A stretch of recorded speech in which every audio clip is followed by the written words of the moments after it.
The Parsha tells us of the wonderful blessings we receive if we follow a Torah lifestyle.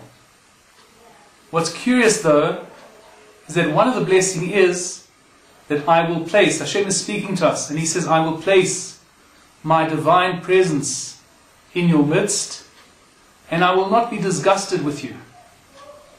And those two parts of that verse seemingly make no sense. If Hashem is going to rest His divine presence in our midst, if He's going to build a tabernacle or a home for His divine presence, so why would we think that at the same time He might become disgusted with us? Why go on to say, and I will not be disgusted with you? How do we understand this? So the Ramban explains that this is going on the fact that we have the two components to our personalities, to our lives. The spiritual component, and then also we are physical beings at the same time. And what we might imagine is if the divine presence is in our midst, so the spiritual part of us will rise to tremendous heights. In fact, the concept of the divine presence in our midst is a reality we create by elevating ourselves spiritually, by becoming more in contact, more in touch with the spiritual aspect of life and the spiritual aspect of ourselves. So we are actually able to draw down the divine presence through elevating ourselves.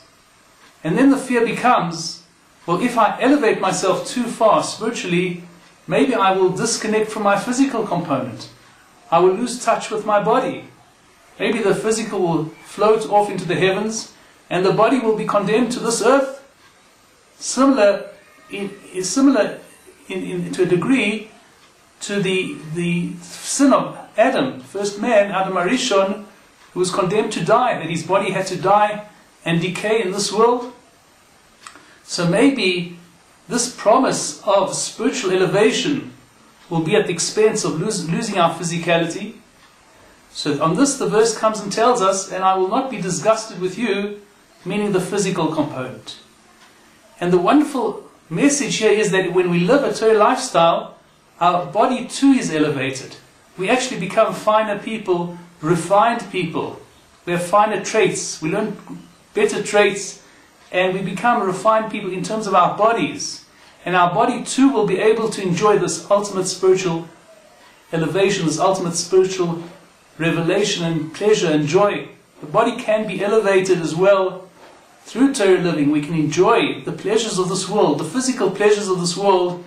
We can embrace it all and use it as a step ladder in our spiritual growth, such that it's not just our spiritual side that grows, but our physical side will be able to accompany our spiritual side and enjoy the wonderful release, the wonderful pleasure, the wonderful joy of an upper spiritual reality of the ecstasy, the heavenly ecstasy, the ecstasy of the heavens, and the great spiritual revelation that awaits for all of us when we will embrace, when we will accept on ourselves as fully as possible the spiritual destiny that Hashem has laid out before us and that awaits each one of us.